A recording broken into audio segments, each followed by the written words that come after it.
Hello friends, আজকের এই ভিডিওতে আমরা ইতিহাসের কিছু গুরুত্বপূর্ণ প্রশ্নোত্তর নিয়ে আলোচনা করব।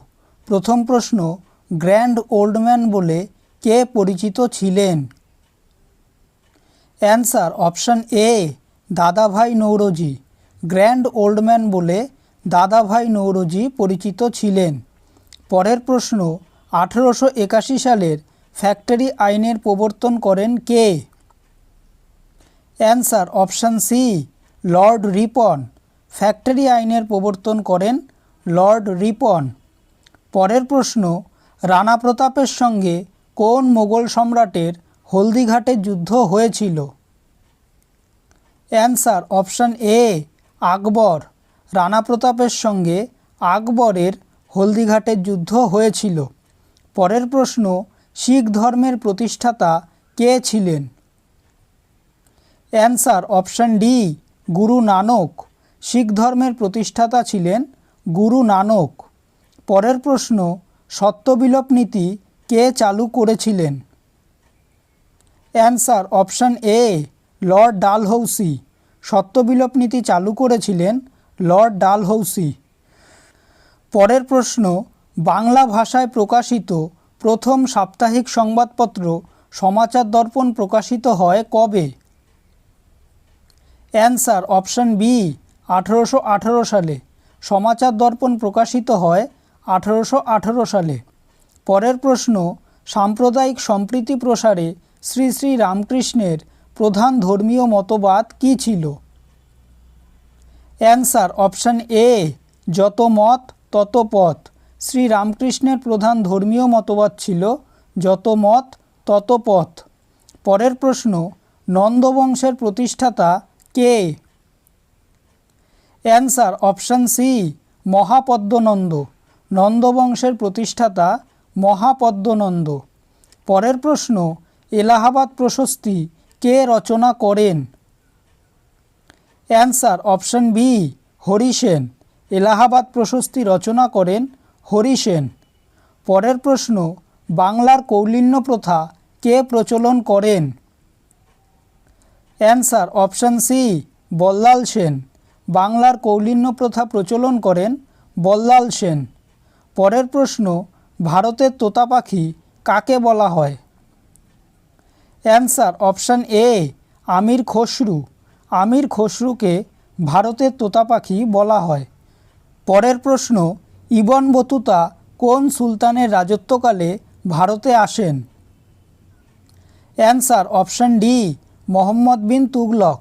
ইবন বতুতা মোহাম্মদ বিন তুগলকের রাজত্বকালে ভারতে আসেন। পরের প্রশ্ন, কোন মোগল সম্রাট প্রথম আলমগীর নামে পরিচিত? Answer option C, Aurangzeb. Aurangzeb প্রথম আলমগীর নামে পরিচিত।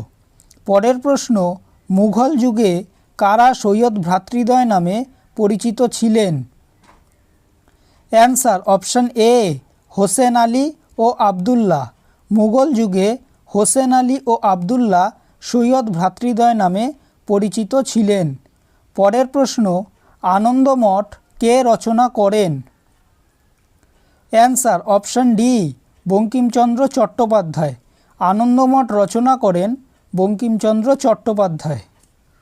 পরের প্রশ্ন, এশিয়াটিক সোসাইটির প্রতিষ্ঠাতা কে ছিলেন? Answer option B, sir William Jones. Asiatic সোসাইটির প্রতিষ্ঠাতা ছিলেন স্যার উইলিয়াম জোন্স। পরের প্রশ্ন, ভারতের প্রথম ইংরেজি সংবাদপত্রের নাম কি? অ্যান্সার অপশান এ, হিকির বেঙ্গল গেজেট।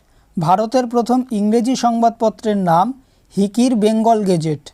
পরের প্রশ্ন, ডন সোসাইটি কে প্রতিষ্ঠা করেন? Answer option C, Satishchandra Mukhopadhyay. Dawn society প্রতিষ্ঠা করেন সতীশচন্দ্র মুখোপাধ্যায়।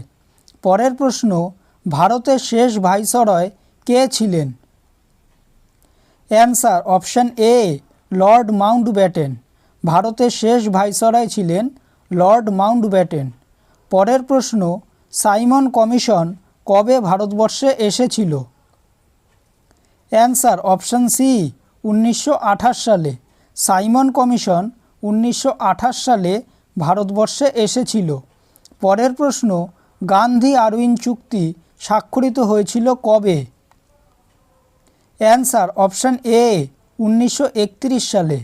গান্ধী আরউইন চুক্তি স্বাক্ষরিত হয়েছিল 1931 সালে। পরের প্রশ্ন, ভারতের কোন সভ্যতায় তাম্রযুগের নিদর্শন পাওয়া গেছে? অ্যান্সার অপশান বি হরপ্পা সভ্যতা।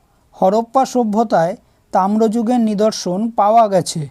পরের প্রশ্ন, নন্দবংশ কে ধ্বংস করেন? Answer option A Chandragupta Maurya. নন্দবংশ ধ্বংস করেন চন্দ্রগুপ্ত মৌর্য। পরের প্রশ্ন, পাল বংশের প্রতিষ্ঠাতা কে? Answer option D Gopal. Pala বংশের প্রতিষ্ঠাতা গোপাল। পরের প্রশ্ন, কাকে বাংলার আকবর বলা হতো? Answer option A Hossain Shah. Hossain শাহকে বাংলার আকবর বলা হতো।